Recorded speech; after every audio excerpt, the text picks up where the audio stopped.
और जब जब लोगों ने जितेंद्र को चैलेंज किया तब तब यही जितेंद्र अपने आप को चेंज किया है। लोगों ने कह दिया कि तुम जिंदगी में लिख नहीं पाओगे, इसी हाथों से लिख के ग्रेजुएशन टॉप किया। लोगों ने कह दिया कि तुम जिंदगी में कंप्यूटर नहीं चला पाओगे, मैंने इन्हीं हाथों से लिख के कंप्यूटर टॉप किया। लोगों ने कह दिया कि तुम जिंदगी में साइकिल बाइक फोर व्हीलर नहीं चला पाओगे, इन्हीं हाथों से साइकिल बाइक फोर व्हीलर चलाना सब कुछ। अब मैंने कहा कि मैं इतिहास नहीं लिखूंगा, जब भी लिखूंगा तो भूगोल लिखूंगा ताकि लोग जितेंद्र को नक्शे में खोजेंगे। इतिहास में मैं नहीं जाना चाहता। दुनिया में कितना गम है, मेरा गम कितना कम है।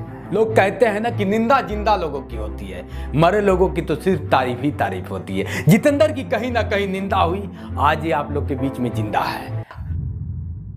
नमस्कार दोस्तों, मैं हूं जितेंद्र दिव्यांग और मैं आज खड़ा हूं एक ऐसे मंच पे जहां से लोगों की जिंदगी शुरुआत होती है। दिल दिमाग में एक जज्बा भरा जाता है, उस मंच पे मैं खड़ा हूं और आप लोग का स्वागत अभिनंदन वंदन करता हूं। गाजीपुर जैसे जिला ने मुझे पैदा किया।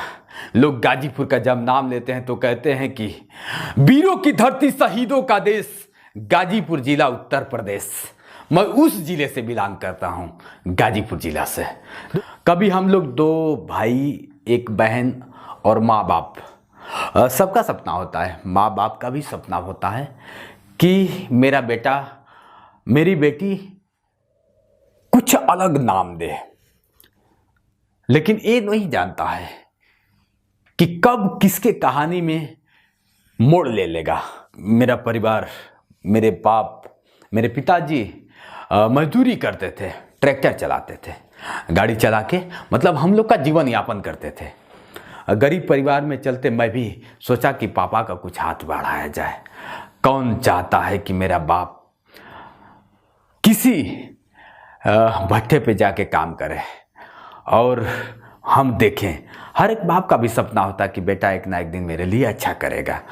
दोस्तों मैं बताऊं कि 6 में पढ़ रहा था, खेलते खेलते कब बड़ा हो गया पता ही नहीं चला, 6 में पढ़ने लगा। 28 अप्रैल 2004 की कहानी गजब रही। अभी अगर आज भी वो कैलेंडर अगर जिंदा होगा देख सकते हैं। 28 अप्रैल 2004 दिन बुधवार, समय 2:30 बजे।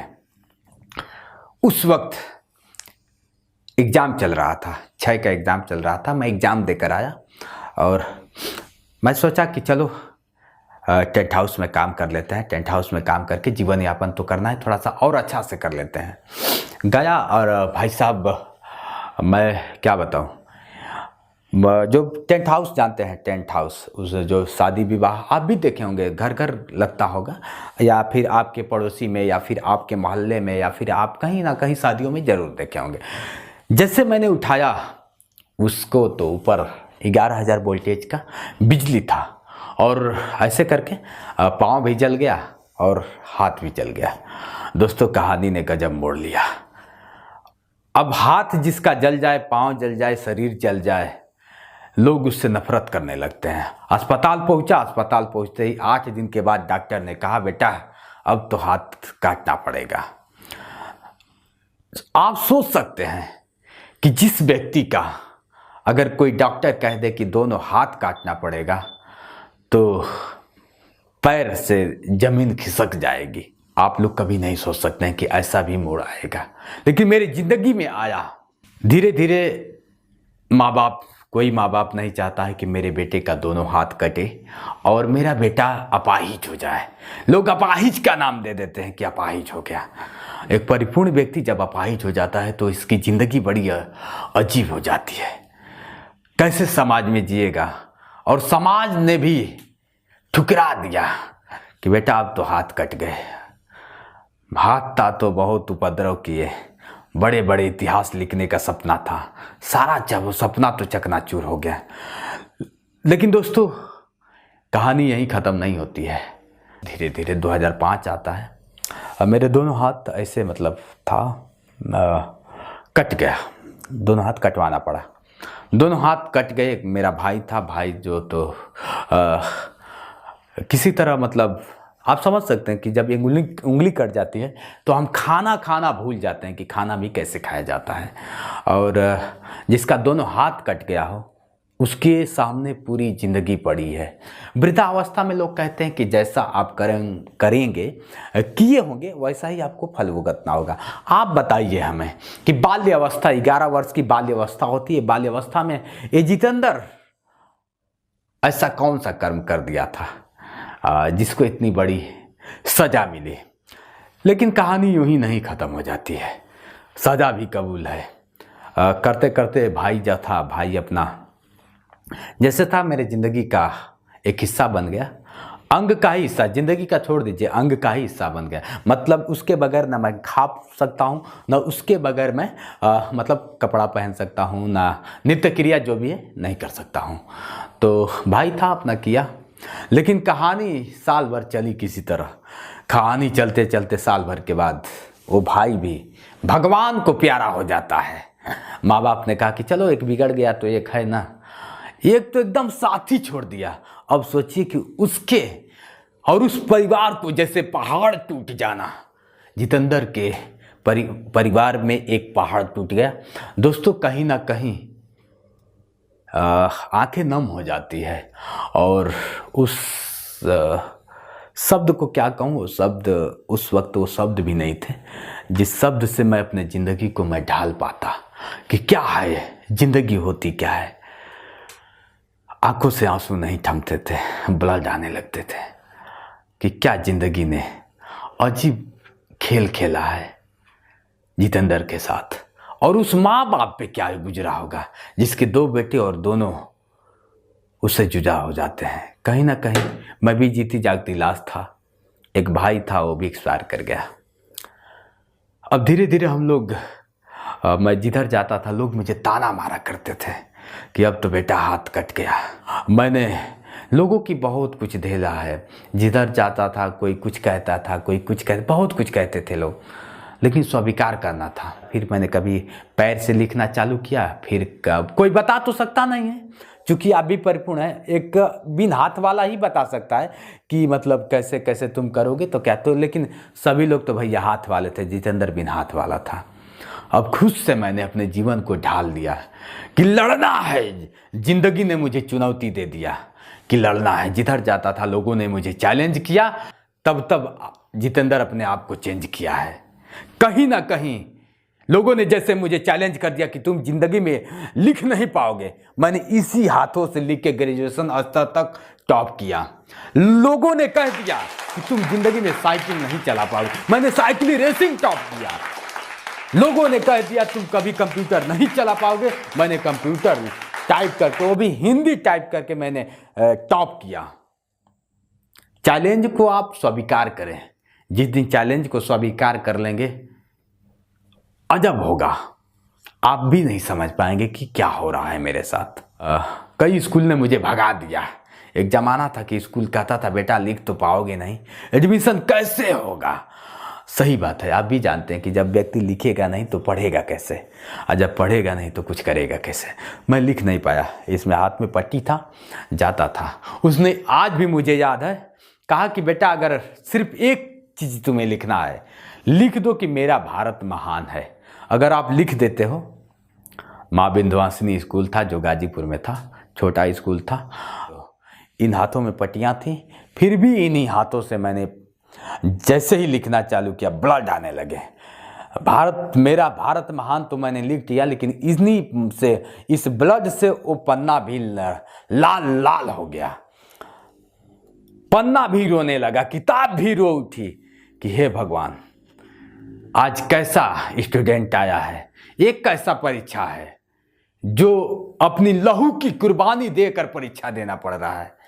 ये भी एक परीक्षा था। त्रेता युग में लोग बताते हैं कि अग्नि की परीक्षा दिया किसी ने, लेकिन जितेंद्र ने अपनी लहू की आहुति देकर शिक्षा को ग्रहण किया। दोस्तों मैं बता दूं, हाई स्कूल मैंने टॉप किया, हाई स्कूल के बाद इंटर टॉप किया। मैंने फिर से हार नहीं माना, क्योंकि मैं जानता था मरना बहुत आसान है, 2 मिनट में हम मर जाएंगे। कोई जी के दिखाए, किसी भी परिस्थिति में अगर आप जी के दिखाते हैं और चुनौतियों को स्वीकार करते हैं, मैं निश्चित कह रहा हूं कि एक ना एक दिन सफलता आपकी कदम चूमेगी। ये जितेंद्र कह रहा है, ये थ्योरी नहीं, मैंने प्रैक्टिकल करके देखा है। तो दोस्तों मैं बता दूं कि हाई स्कूल और इंटर तो किसी तरह मैंने कर लिया, और जितेंद्र के सामने चुनौतियां थी कि जितेंद्र, जो लोगों ने पहले चुनौतियां किया था, मुझे चैलेंज किया था, लेकिन लोग कहते हैं ना कि हालात एक ना एक दिन परिस्थितियों का दास बना ही देता है। हालात ने मुझे उस मोड़ पे खड़ा कर दिया कि मैं सब कुछ किया, चुनौतियों को कबूल किया और किया, आज आप लोग के बीच में हूं। लोग कहते हैं ना कि निंदा जिंदा लोगों की होती है, मरे लोगों की तो सिर्फ तारीफ ही तारीफ होती है। जितेंद्र की कहीं ना कहीं निंदा हुई, आज ये आप लोग के बीच में जिंदा है। अक्सर होता है, ये मत समझिए कि जिंदगी में हार गया, जिंदगी से जितेंद्र हारा नहीं। जब लोगों ने, चार लोगों ने, लोग कहते हैं कि चार लोग क्या कहेंगे, कहीं कोई कुछ नहीं कहता है मेरे दोस्त। लोग कहते हैं ना कि यार ये समाज क्या कहेगा, ये समाज कहीं किसी के बारे में कभी नहीं सोचता है। जब हमारी उम्र हो जाती है 60 वर्ष, उस वक्त हम चारपाई पे होते हैं। चारपाई पे होने के बाद सिर्फ यही देखते हैं कि अरे यार मैंने बड़ा गुनाह किया, कि चार लोग क्या कहेंगे। चार लोग हालांकि किसी को कुछ कहता नहीं है, तो आपको ये नहीं सोचना है कि चार लोग क्या कहेंगे। जब जैसे लोग, समझ लीजिए कि चार लोग जब करने लगे आपकी बुराई, तो समझ लीजिए कि आप कर रहे हैं अगली चढ़ाई। कुछ ना कुछ आप करेंगे, मचाएंगे तबाही, बढ़िया से मचाएंगे आप। तो जिंदगी में हार नहीं माना है। जितेंद्र ने बहुत कुछ इन्हीं हाथों से सब कुछ किया है, और देखा भी है पल पल लोगों कैसे निराश कर देते हैं, लोग डिमोटिवेट कर देते हैं, हताश हो जाते हैं, निराश हो जाते हैं। जितेंद्र को देखिए, हताश निराश नहीं होना है, लड़ना है। अब समझ लीजिए शादी विवाह हो गया, आज मेरे छोटे छोटे 2 बच्चे हैं। बच्चे कितने प्यारे हैं कि मैं सब कुछ भूल गया। 2 हाथ तो नहीं है, लेकिन अब 4 हाथ आ गए। मैं भी कभी भटकता था, नौकरी के लिए भटकता था, कभी स्टेशन पे जाता था, कभी कहीं जाता था, लेकिन जितेंद्र स्वाभिमानी था, स्वाभिमानी है और स्वाभिमानी रहेगा। मैंने कभी किसी के सामने हाथ नहीं फैलाया कि आप मुझे दे दीजिए, मैं कभी नहीं फैलाऊंगा। हार तो सबका होता है, एक ना एक दिन हार होता है। जैसे एक नॉर्मल चीज समझ लीजिए, तो हार को ये मत समझिए। एक घुड़सवार होता है ना, घुड़सवार जो होता है अपने घोड़ा को हमेशा यूं मारता रहता है, तो ये समझता है कि ससुरा कहीं चोट दे रहा है, हमको चोट क्यों दे रहा है, तो कहीं चोट नहीं दे रहा है। उस घोड़े को जिताने के लिए वो चाहता है कि मेरा घोड़ा जीते। ऐसे ही मेरी जिंदगी है, आपकी जिंदगी है। अगर आपको लगता है कि यार बार बार मेरा काम सफल नहीं हो पा रहा है, बार बार मैं चाह रहा हूं नहीं हो पा रहा है, बार बार मैं पढ़ने की कोशिश कर रहा हूं नहीं पढ़ पा रहा हूं, बार बार मैं बिजनेस करने की कोशिश कर रहा हूं नहीं कर पा रहा हूं, होगा एक प्रयास और यही समझ लीजिए उस घोड़े का और उस घुड़सवार का तथ्य यही था कि उस घोड़े को जिताना चाहता था, इसलिए मारता था उसको। जितेंद्र की लाइफ में यही था। जितेंद्र को जब मैंने हंसा तब रोना पड़ा। भगवान ने इतना रुलाया, तो मैं समझा कि चलो शायद वो मुझे जिताना चाहता था, आज आप लोग के बीच में लाना चाहता था, ऐसे पर्दे पे लाना चाहता था, ऐसे मंच पे लाना चाहता था मुझे, इसलिए मुझे जिंदा रखा। मारता तो था, लेकिन कहता था कि तुम्हें उस मंच पे लेके जाएंगे जिस मंच पे एक लोग नहीं लाखों लोग देख के तुम्हें एक अलग कहानी लिखेंगे, जिंदगी की अलग कहानी लिखेंगे। आज मैं आप लोग के बीच में हूं और हमारे जैसे हजारों कहानी आप लोग के बीच में आएगी। तो ये नहीं कहना है दुनिया में कितना गम है, मेरा गम कितना कम है। तो कहीं ना कहीं ये सोच लीजिए, अगर जितेंद्र भी घबरा जाता तो इस प्रावधान पे नहीं आता। घबराना नहीं है, लड़ना है, लड़के उस चुनौती को साबित कर देना है कि नहीं, मैं हार नहीं मानूंगा। जैसे मैं बार बार कहता हूं, हमेशा कहता रहा हूं।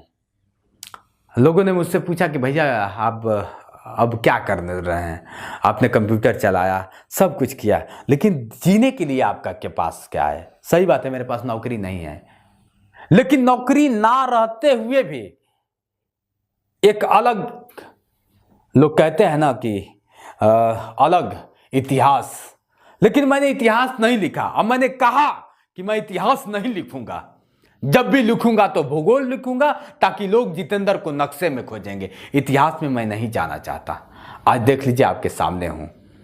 आज छोटा सा यूट्यूब चलाता हूं, बैठ के कुछ कंप्यूटर पे जॉब भी कर लेता हूं, और यूट्यूब का नाम है जोश एक्सप्रेस, जिसमें सिर्फ लोगों के लिए एक अलग मुहिम छेड़ा है कि जो अगर जीना नहीं चाहता है, एक बार जितेंद्र की वीडियो को देखे। जो मैंने थ्योरी नहीं, किसी को थ्योरी नहीं पढ़ाया, कभी प्रैक्टिकल करके दिखाया है।